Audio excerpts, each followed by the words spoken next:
Great. Hi, everybody. If you're just joining us, we're going to wait just a little minute and make sure everyone's getting loaded up.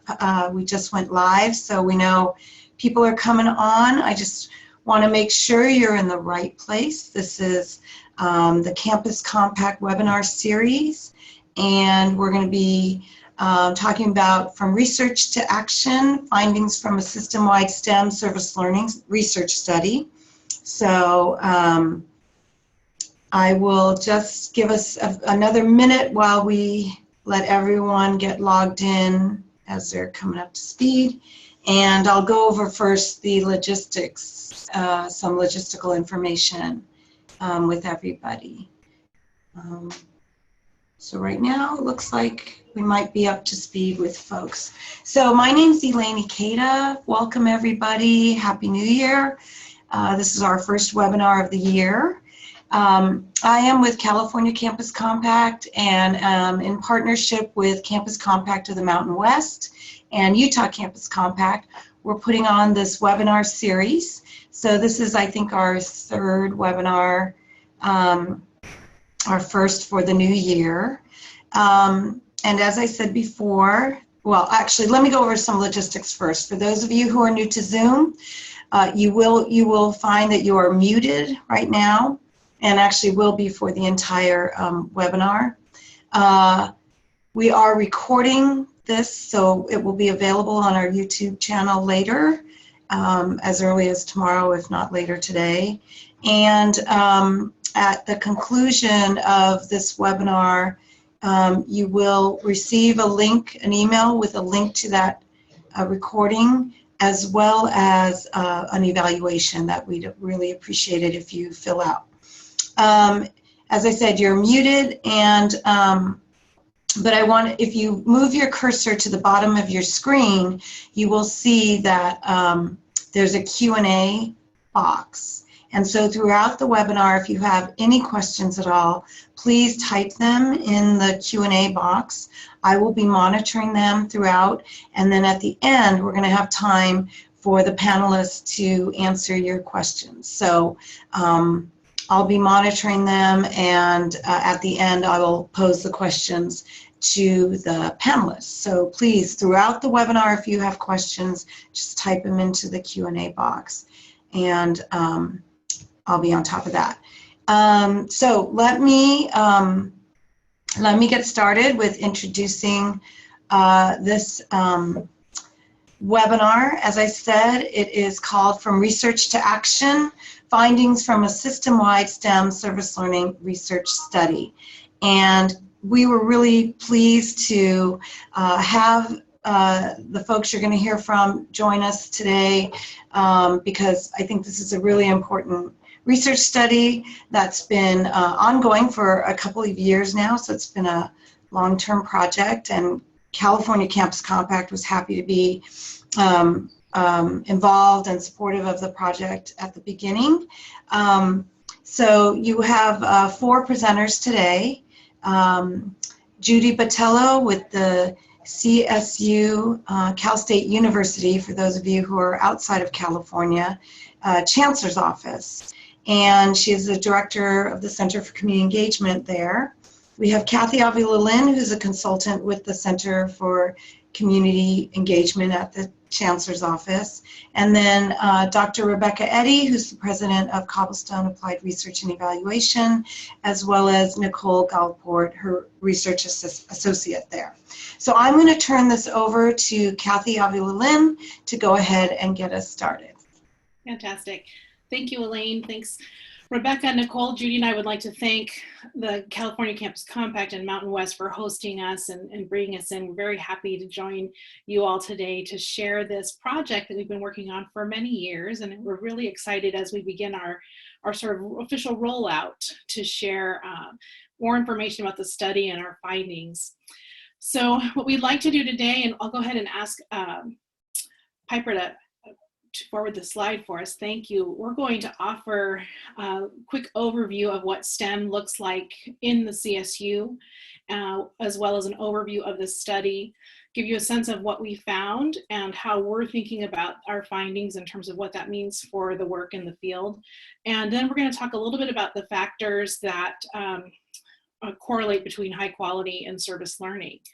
So that's our plan for this morning. Go ahead and move that slide. Initially, I want to talk a little bit about STEM in the CSU for those of you who aren't familiar with the California State University system. On the next slide, we have a short list of some important facts. We have 23 campuses across the state. We serve 479,000 students, along with 51,000 faculty and staff. We're the largest producer of college graduates in the STEM fields, and we sustain about 150,000 jobs in California.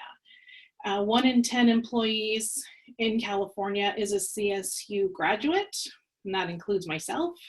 And it's important to note that CSU awards nearly half of the state's bachelor's degrees. So that's what we look like by the numbers. Our students, here's just a quick sense of what our students look like. More than half of our students are students of color.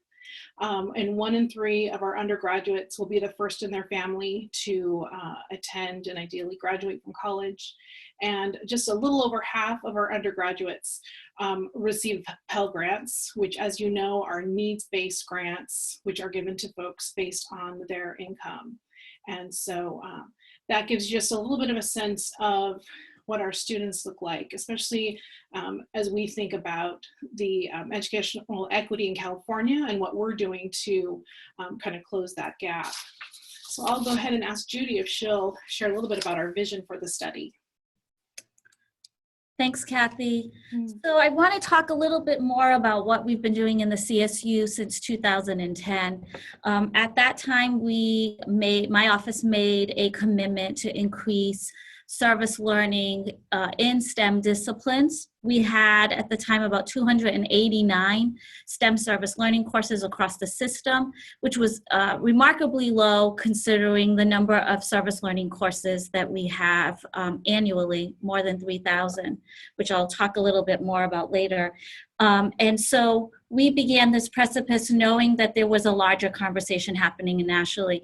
Quite frankly, in 2012, the President's Council of Advisors of Science and Technology issued a report called Excel to Engage, which stated that 1 million more science and engineering and mathematics college graduates were needed in the next 10 years. So in 2022, which is only 4 years from now, if the US was to remain a global leader in science and engineering.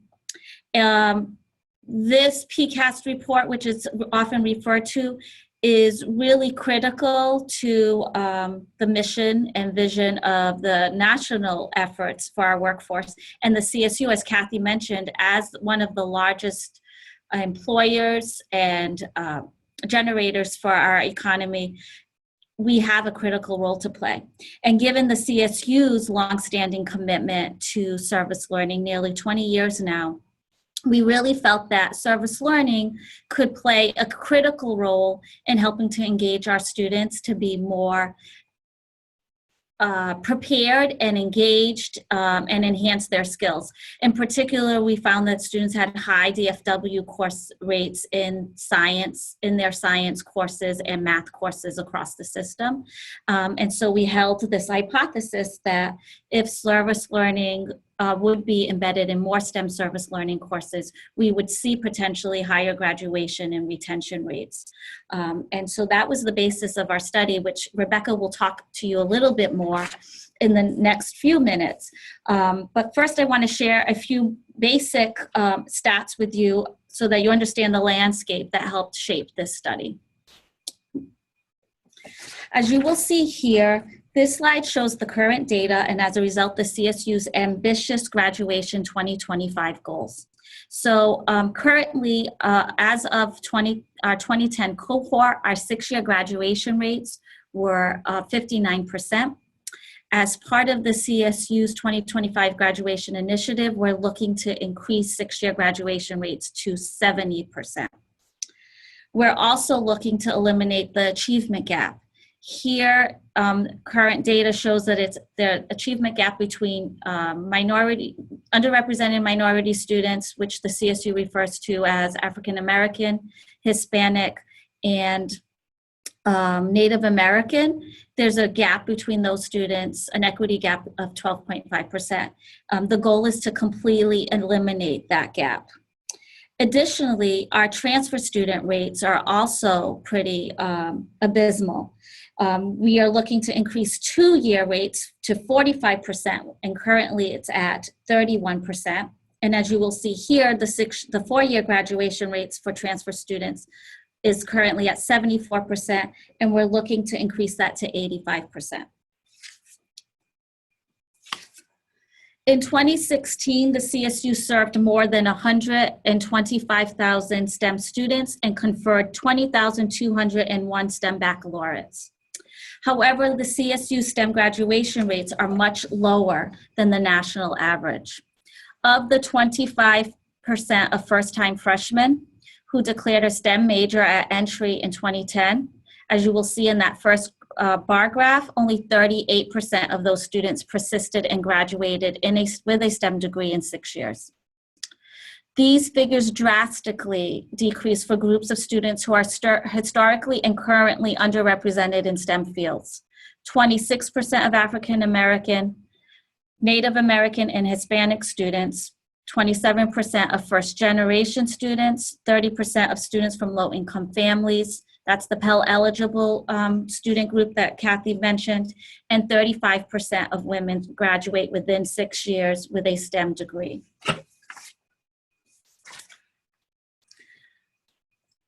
Given this audience, I won't go into the definition of service learning, but I did want to point out a little bit about the stats of service learning in the CSU. As I mentioned, we have well over 3,289 service learning courses. Of those, I would say about approximately 600 of those are in STEM disciplines, so a much shorter percentage.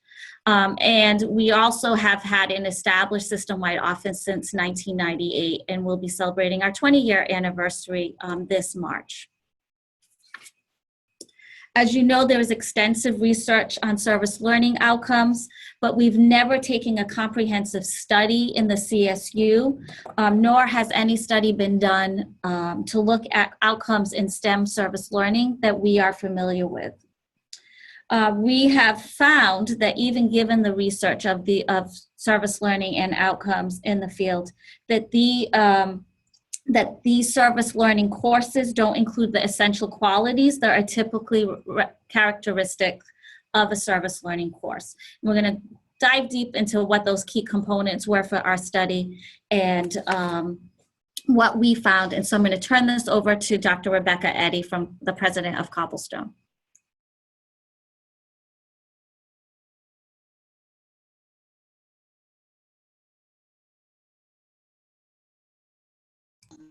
Rebecca, you're muted, so can you start over? Oh, so sorry. Yeah, thanks, Judy. I'm going to give a brief overview of our research study, some of the measures that we used, our procedures, some of our hypotheses, and some other things too, and describe kind of what we were thinking in setting up the study.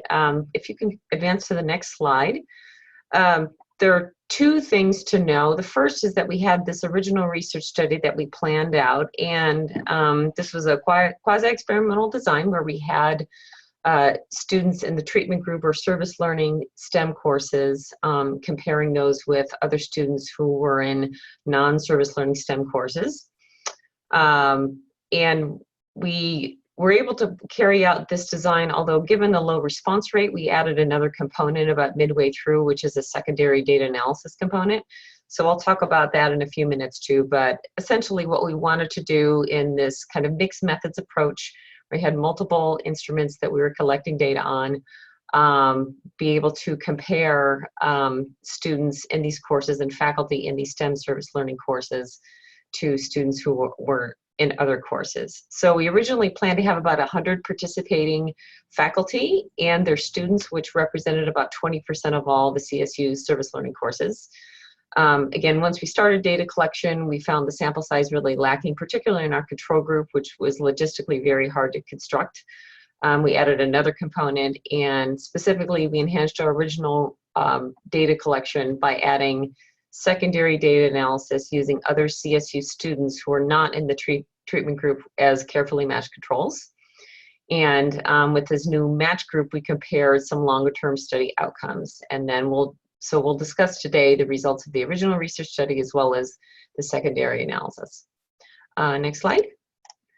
Okay, so just to give you a little bit of background in terms of timeline, as Judy mentioned earlier, we started this a few years ago. In summer of 2014, we did our initial study setup, all of our IRB applications, instrument development, everything in preparation for our fall 2014 start. And we essentially had 3 cohort groups per term. The first term was fall of 2014, which is our sort of cohort 1A, and then we had the second half of that academic year in spring of 2015, we had our cohort 1B. We did subsequent cohorts, so we have a total of 5 different terms, the last data collection ending in fall of 2016. So as you can see by this, we are currently in our dissemination phase of our grant. We've done the analyses and to be able to communicate our results. We can go to the next slide.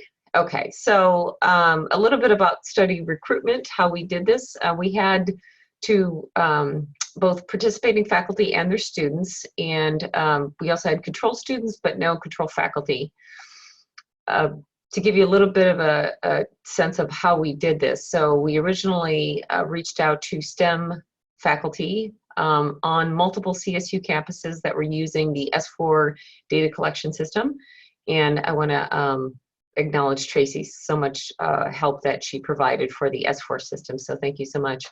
And again, and this was our kind of primary way of collecting the data for the study through the S4 system. Interested faculty members provided information about the STEM service learning course, and they completed an MOU, they did some pre-testing, and then they were also required to attend an online orientation for the study to provide information about the procedures and their instruments or research questions, that sort of thing. So once they agreed to participate, then we requested that students of the classes participate by completing the online informed consent and then the pre-testing instruments, and then at the end of the term, post-test materials were emailed to students who had based on their pre-test participation. So that was for the treatment group. For the control group, we recruited for those STEM service learning courses in those departments. We contact the deans of those departments and other faculty in those departments to be able to determine appropriate comparison non-service learning courses. And so once we established those appropriate comparisons, then we contacted students directly via email to solicit their participation. A bit about incentives: faculty were given a small stipend for their participation for completing our instruments and communicating with their students, and then students were given a chance to win an Amazon gift card for their participation. Okay, next slide. All right, so just as an overview of what we were looking for, several research questions guiding our work. The first, as you can see on the left side, it's really about understanding the landscape of service learning STEM in the CSU. So, for example, how is service learning in STEM currently being implemented, given the vast range of interpretations of service learning? We're operating from the assumption that there are multiple interpretations of what this could mean, although there's lots of overlap, so we wanted to know what was actually happening in these courses.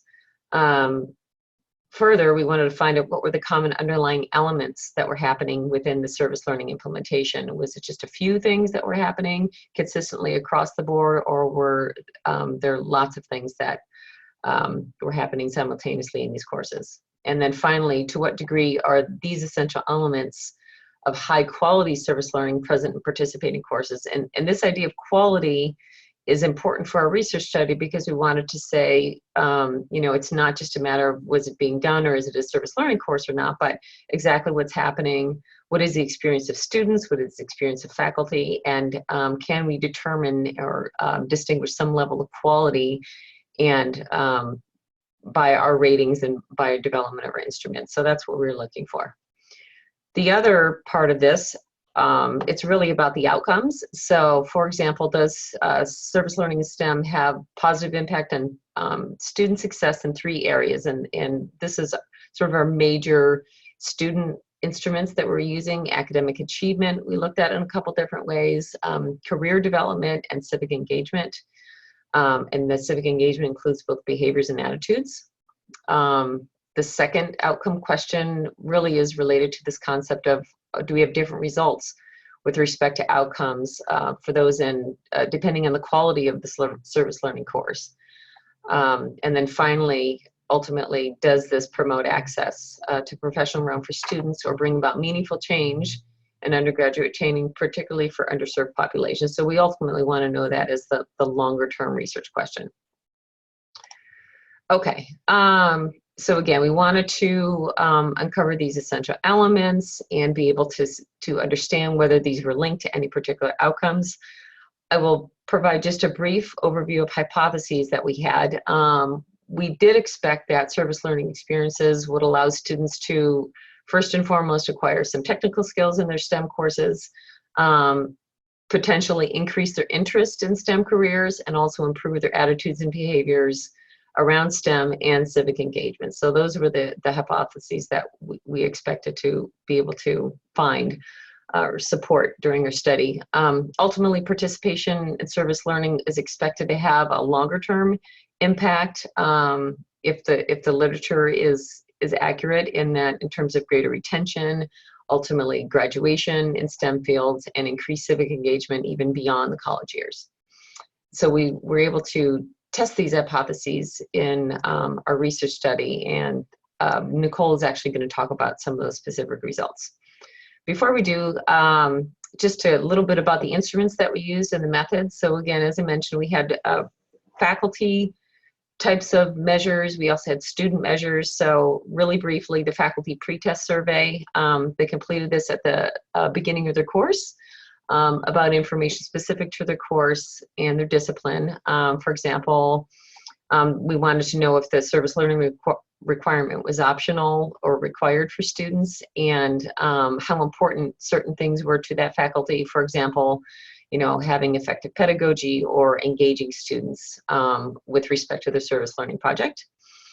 At the end of the course, we also had a post-test survey, and we asked them to really describe what they did in terms of their course for their pedagogy. For example, describe any active learning strategies they used, you know, and then also like examples of things like, upon reflecting about your recent experience, you know, rate your own level of, for example, awareness of their community, if that's expanded, or the relationships with their students. So we had them self-rate on those elements at the end of the course. We also did what we call a faculty log, and that was where they could answer questions based on the rubric we developed of these elements of service learning. And we'll talk about this a little bit more in the next slide. We, upon reviewing the literature, came up with about 15 core elements that could potentially be in these service learning courses. And so we wanted to ask them specifically about how they rated on each of these 15 elements, for example, the reflection component of the course. So, for example, to what extent was the course designed to address a community need, or how was the service learning integrated into the curriculum, that sort of thing. So we asked that at the end as well. For the students, we did pre and post testing, and a couple of, just a brief overview of what we used. The Student Civic Engagement Survey, this is the Doolittle and Fall 2013 Civic Engagement Scale. We had them rate. There was both items related to attitudes as well as behaviors. We also had a STEM career interest and awareness survey, and this is the Tyler Wood et al. 2010, addressing attitudes about careers within the STEM fields, also as a pre-post. And then at the end of the term, we also had those treatment students or service learning course students essentially rate very similar questions based on a rubric that they're faculty rated to try to get some triangulation of faculty and student ratings to see their perceptions of the presence of certain elements like reflections, like addressing community need, etc. So we did that. Students, again, took these measures at pre-test, post-test, and then we also did a one-year follow-up related to the scales for civic engagement, attitudes and behaviors, and then the STEM career interest.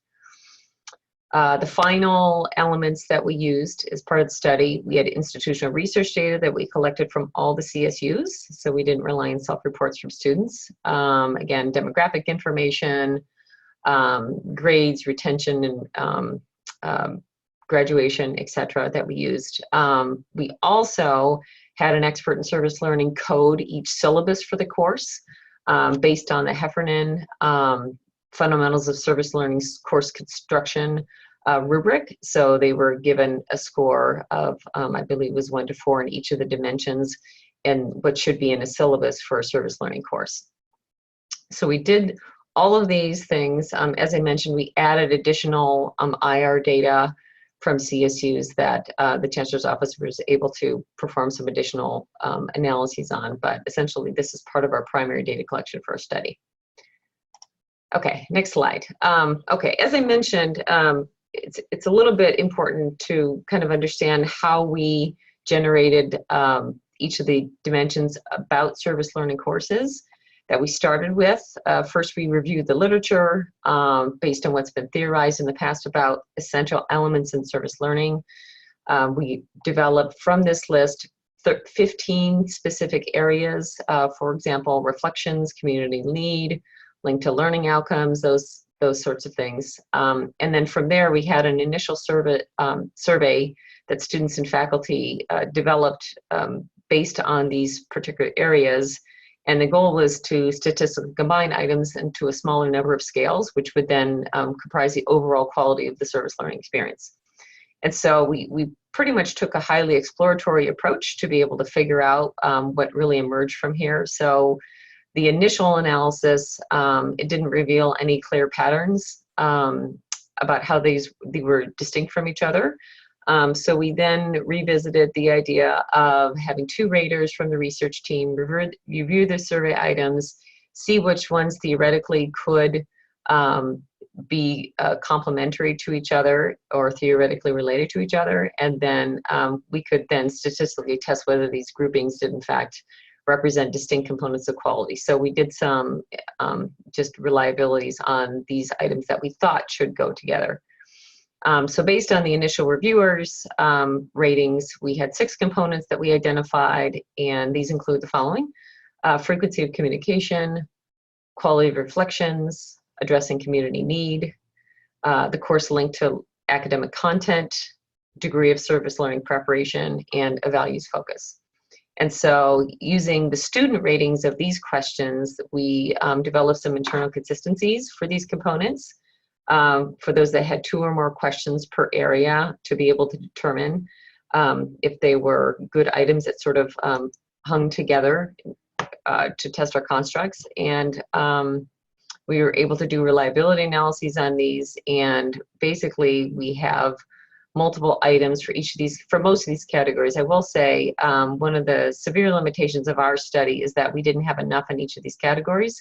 So I think future work will definitely include developing some more items to make sure that we have some consistency there. So at the end, we have 8 elements that we're testing here. The next slide, you can see what these items include. So we can go into more depth with any of these if you'd like. Again, learning objectives, addressing community need, collaboration, reflection. So those are the distinct constructs that we believe emerge from both the student ratings after the review of the literature and some initial exploratory analyses. So I'll give you an idea too. From here, there are 2 of these that only have 1 item each, again, which we would like to enhance in future research.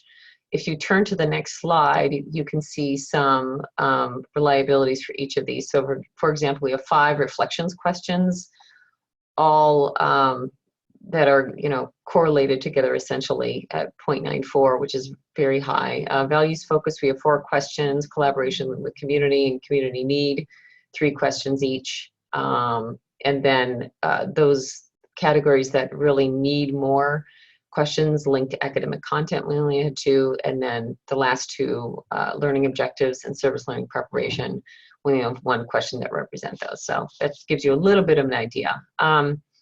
One example of like collaboration with the community factor would be, to what extent did collaboration take place between faculty and community partner?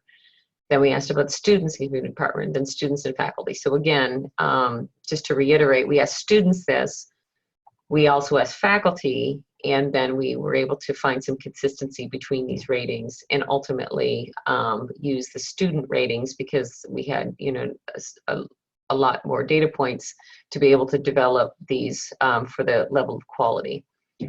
The last piece of information I'll share with you is this idea of quality. So again, we had multiple things happening. We had the syllabus quality happening. We had the faculty quality rating happening. We had student quality rating. From most of these, again, we had a lot more data points for student quality as opposed to other things. And so we had an average score for each of those individual components.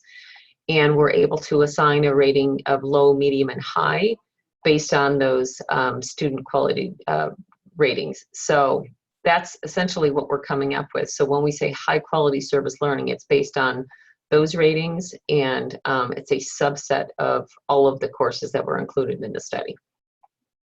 So with all of that as a setup, I'm going to have Nicole provide a little bit more information about the study findings, and then kind of future directions after that. So I'm going to hand it over to Nicole, and we'll certainly follow up if we have questions for later on. Great. Thank you, Rebecca. So now that we've gone through the overview, we get to dive into what I am most excited about is the results of our research study. So to kind of give you a quick overview of our participants, we were able to have participants from 10 different campuses, 10 different CSU campuses, and 47 faculty members that were in the treatment condition. And so while we have both students from treatment and control, we have 47 faculty members that were teaching treatment courses. And in total, that results to about 2,000 students. We have here 2,100 students.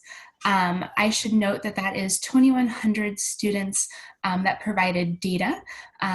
There are a little bit more than 2,000 students, individual unique students.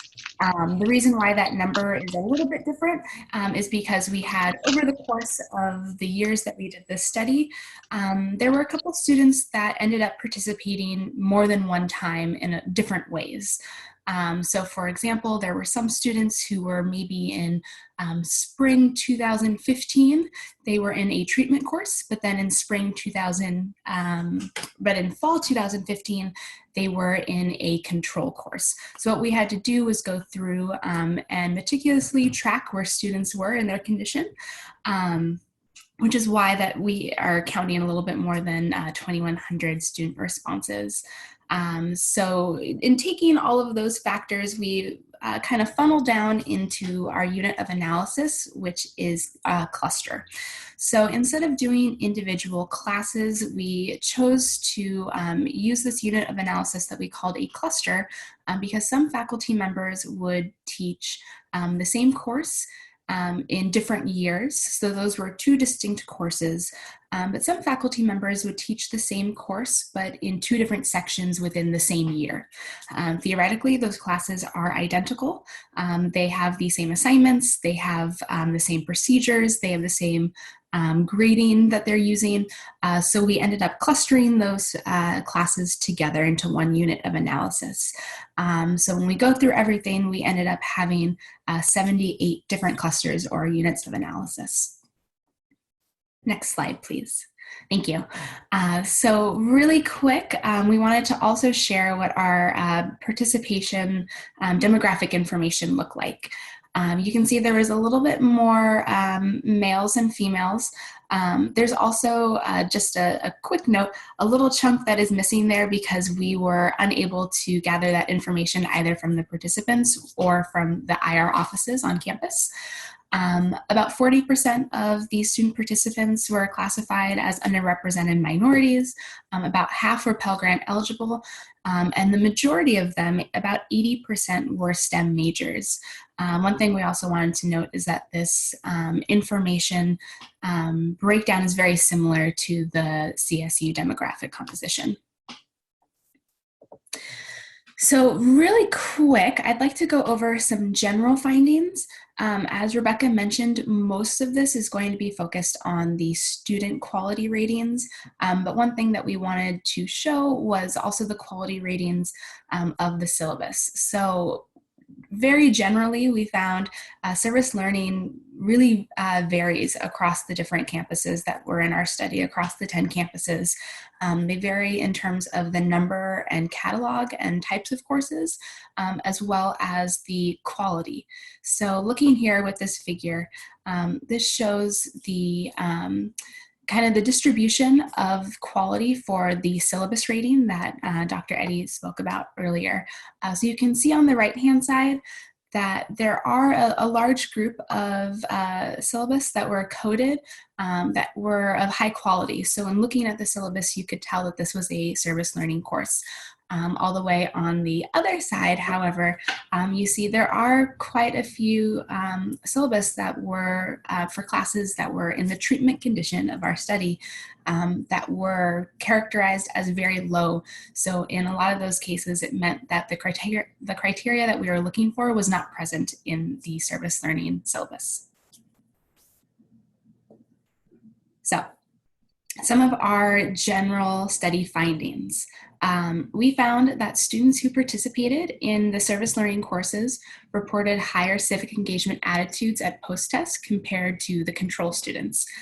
This was a statistically significant difference. We also found, though, that students' interest in STEM-related careers was more based on their own academic major, and that makes sense, right? So if we think back to the slide that we showed earlier with the demographic distribution, about 80% of the students in our study were STEM majors. So you would hope that they would have a fairly high interest in pursuing STEM-related careers. But when we looked at that in a little bit more depth and controlled for academic major, we found that students that were in the service learning courses did increase from pre-test to post-test with their STEM career interests, as opposed to control students who actually decreased slightly from pre-test to post-test. As a very honest researcher, I do want to draw your attention to two things on this slide, which was that last bullet point that I was talking about. All the way on the left-hand side, you will see that the axis does not start at 0. That's because this is a small but meaningful change. And so we did not start the axis at 0 because we wanted, for the purpose of this presentation, to be able to see that difference. Second, all the way on the left or the right-hand side of the slide, you'll see the number of students that participated in this analysis for treatment and control. There are a lot more treatment students, but for the purpose of this analysis, all of the assumptions were met, and we can move forward with this.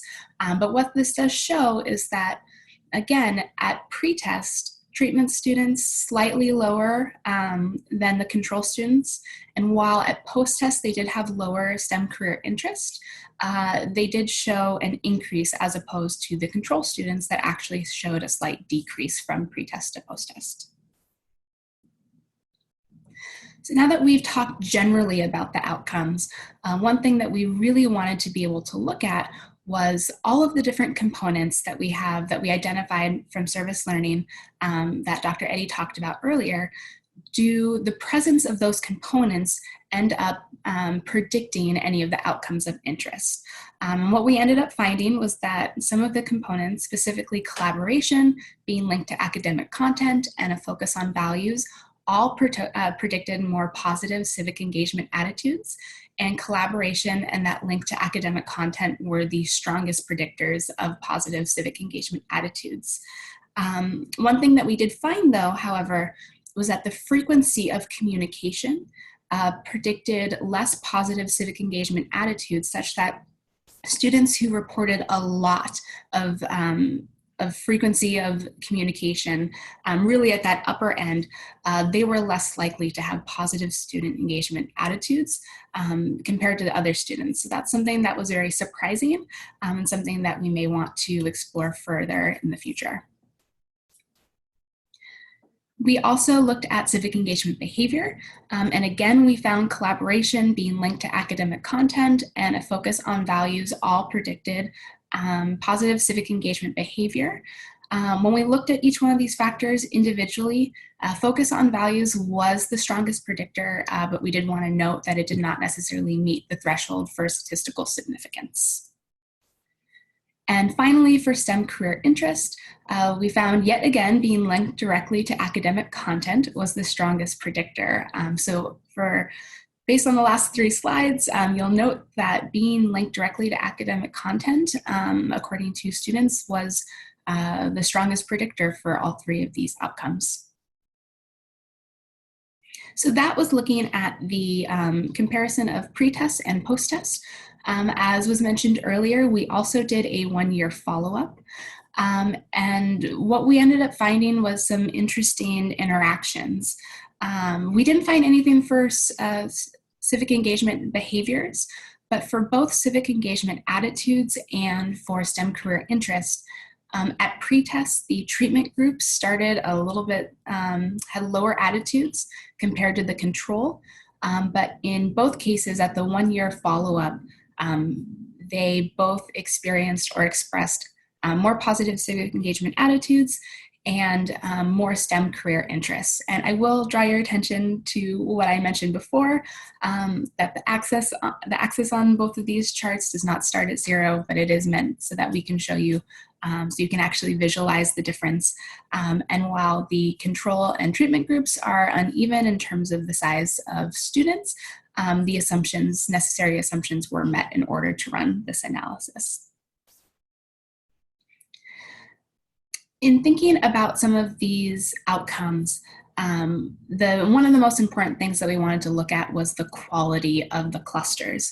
So before we had been looking at the quality of those individual aspects of service learning, but it was also really important for us to see the overall cluster, the overall quality of that course.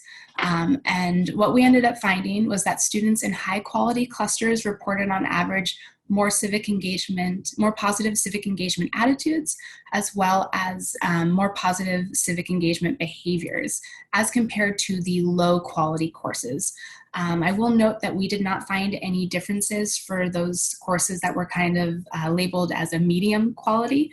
We didn't see any differences there, but we were very happy to see that there was a difference when thinking about quality in terms of high quality clusters and low quality clusters. And as Dr. Eddy mentioned earlier, some of the outcomes that we were really interested in looking at, we just weren't able to tap into based off of the original design in terms of the surveys that we were giving out to students. So what we ended up doing was working with the Chancellor's office to do a secondary data analysis. As was mentioned earlier, we looked at all treatment students and then pulled information for all control students and then did propensity score matching to be able to establish an appropriate control group, comparison group for the treatment students. And what we found in terms of retention and graduation was that 4-year retention rates, treatment students on average for the 2 cohorts that were available, 2011 and 2012, had slightly higher 4-year retention rates, about 4%. And then we look at 4-year graduation rates. In 2011, that cohort, the control students actually graduated at a slightly higher rate, but at 2012, that is flipped, where the treatment students were graduating at a slightly higher rate. One thing to note, though, is that when looking at the CSU, especially for STEM students, the most common way that graduation is looked at is using 6-year graduation rates as opposed to 4-year graduation rates. So if you can go to the next slide, please. Based off of the time in which we were looking at this data, the only cohort that we had information available for was the 2010 cohort. And so we looked at those 6-year graduation rates and retention. And this is for first-time freshmen. You'll see that with the control group with retention, was retaining slightly lower than the treatment group, but we do see a little bit of a bigger difference when looking at the 6-year graduation rates for the first-time freshmen, 45% for the control group and almost 80% for the treatment group. And it is important to note that we did not only have first-time freshmen in our study sample, we also had transfer students. So in looking at transfer students, looking at 4-year rates for graduation is more commonly done, being that they have experience prior to transferring into the institution. So we'll see that for the cohorts that we have available, 2010, 2011, and 2012, the students that are in the treatment group were graduating at a higher rate consistently for each one of those cohorts. And with that, I will turn it over. So this is Elaine again. Let me turn on my video. Well, thank you guys very much. That was so interesting. And so I want to invite participants, if you didn't hear me at the beginning, you're invited at the bottom of your screen. There is a Q&A box where you can click on that and type in any questions that you have about what was just presented. And I will ask those questions to Judy and Nicole, Rebecca, and Kathy, depending on who's the best person to answer. And just to give you time to do a little typing, I have a question that I actually wanted to ask folks, and I'm just curious that you noted on one of the slides that the frequency of communication was actually didn't have a positive effect on civic engagement behavior. I'm just curious if any of you have a possible rationale because I was a little surprised to hear that result.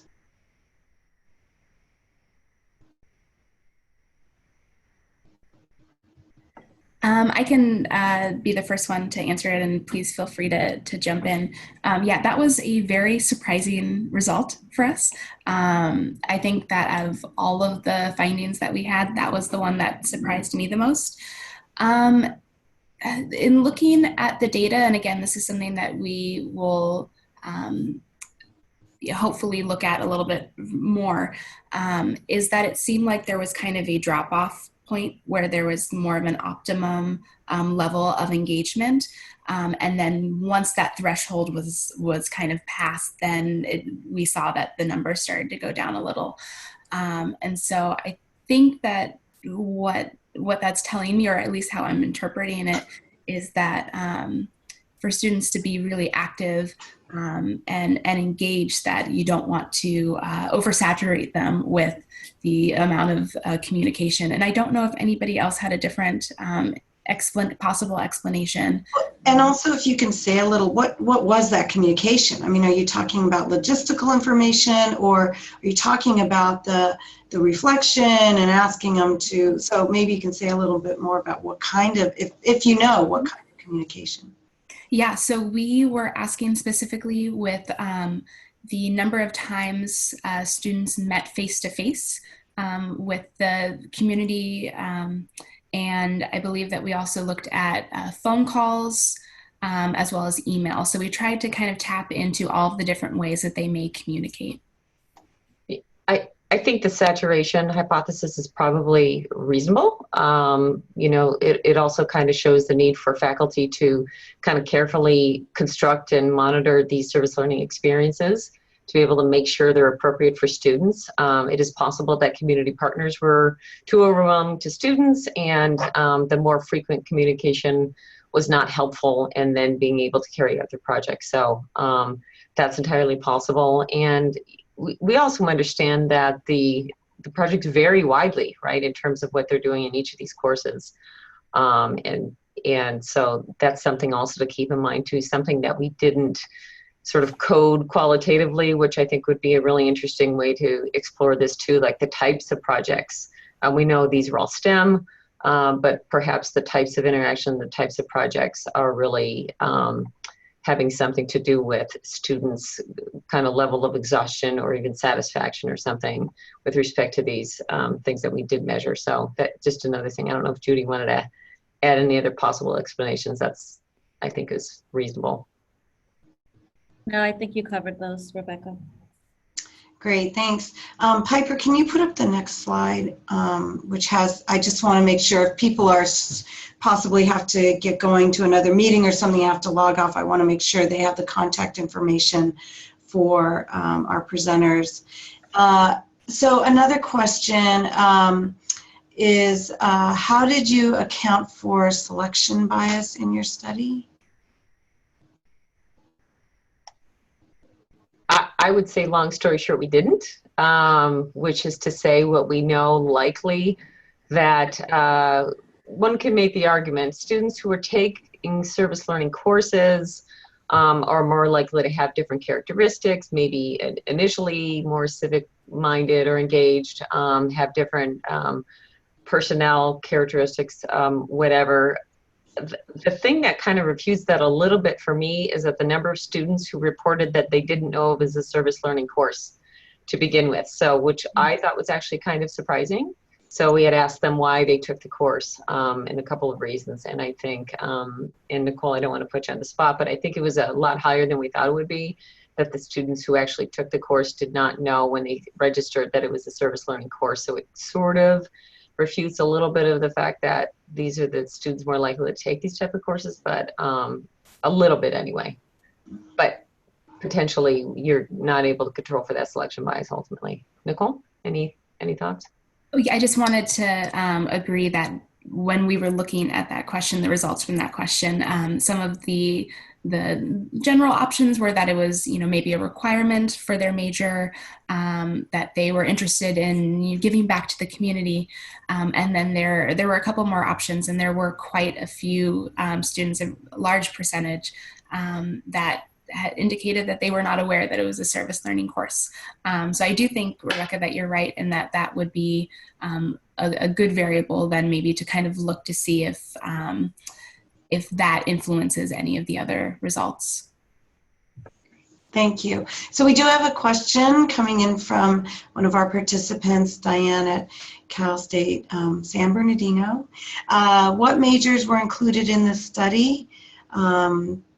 She says she knows it's STEM majors, but that definition can vary widely. So I don't know if you guys can summarize, provide a little overview of what the majors were that you included in STEM.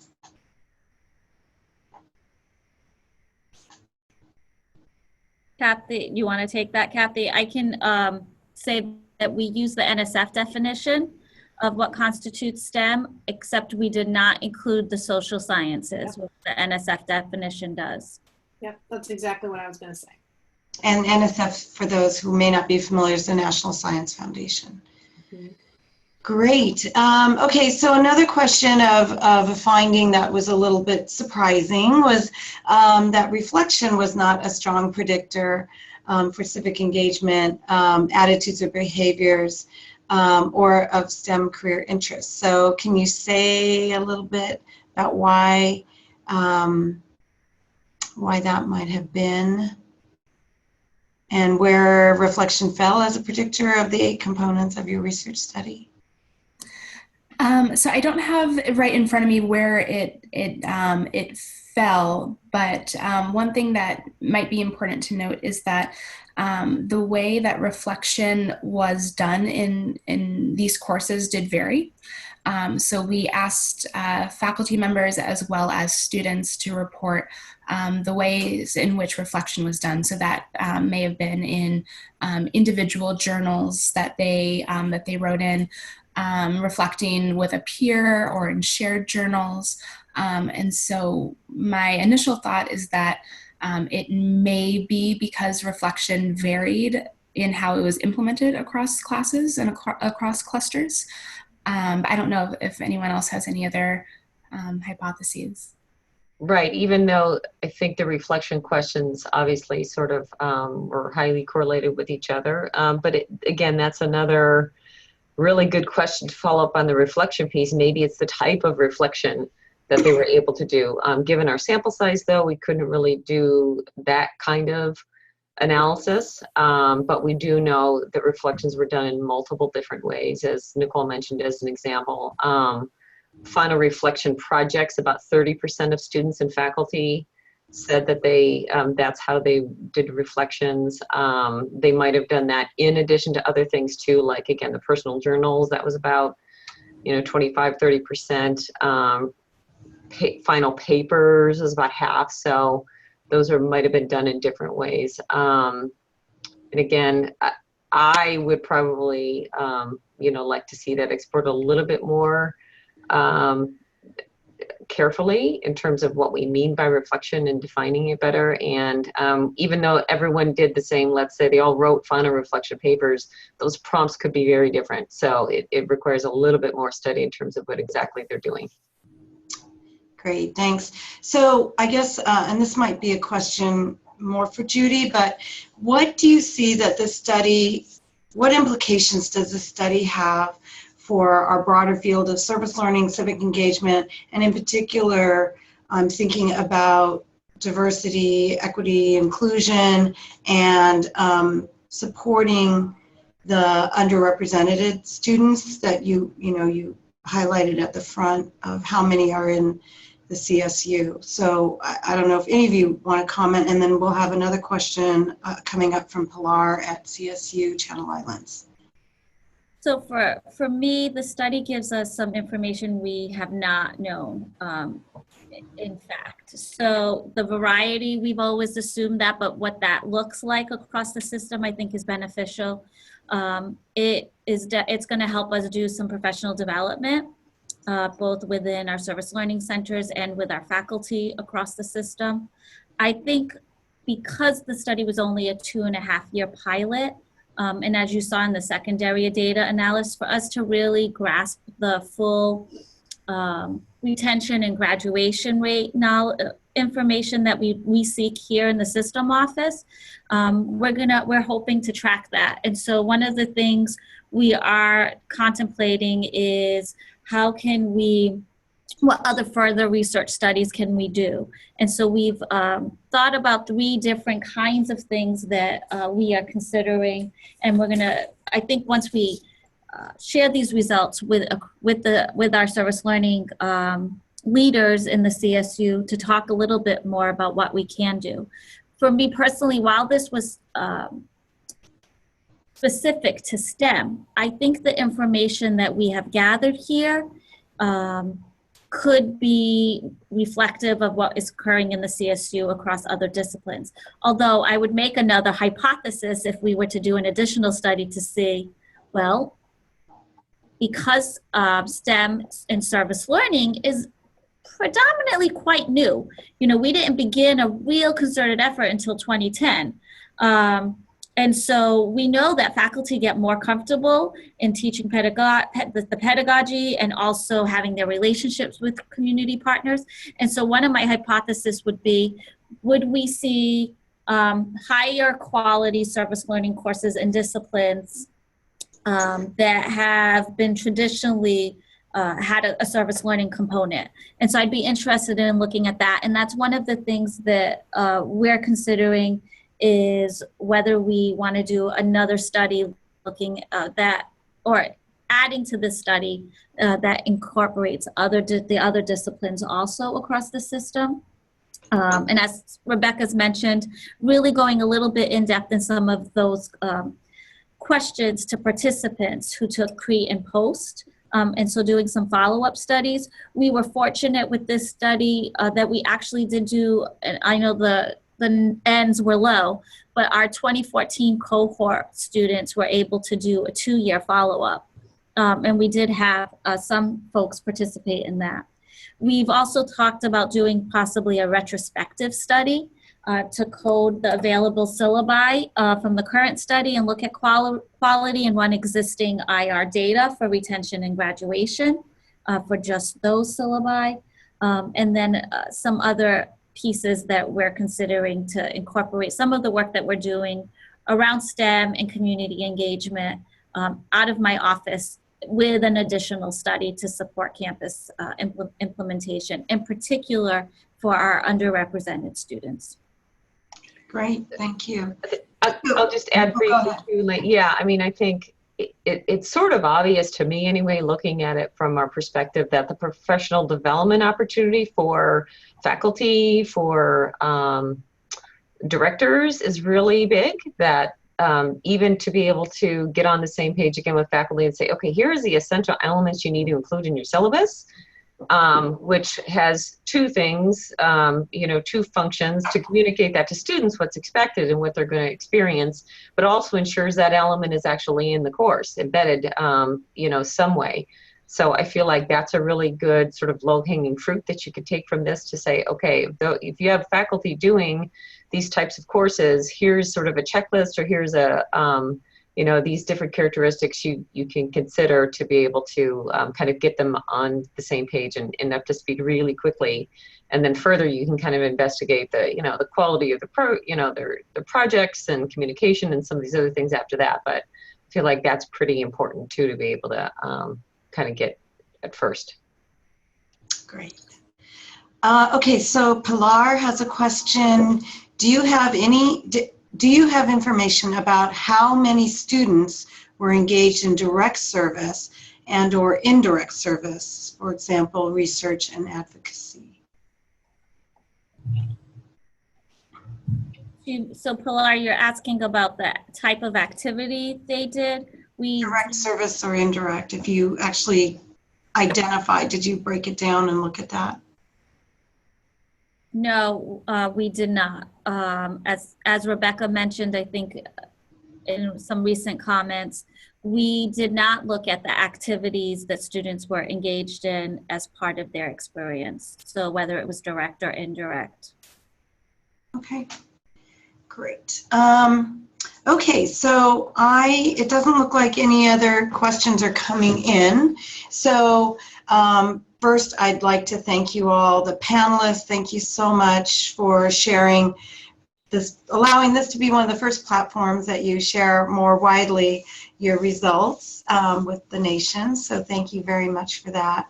And I want to just let folks know, in case they're interested, our next webinar features Rick Battistoni from Providence College, as you know, one of the many leaders in our field.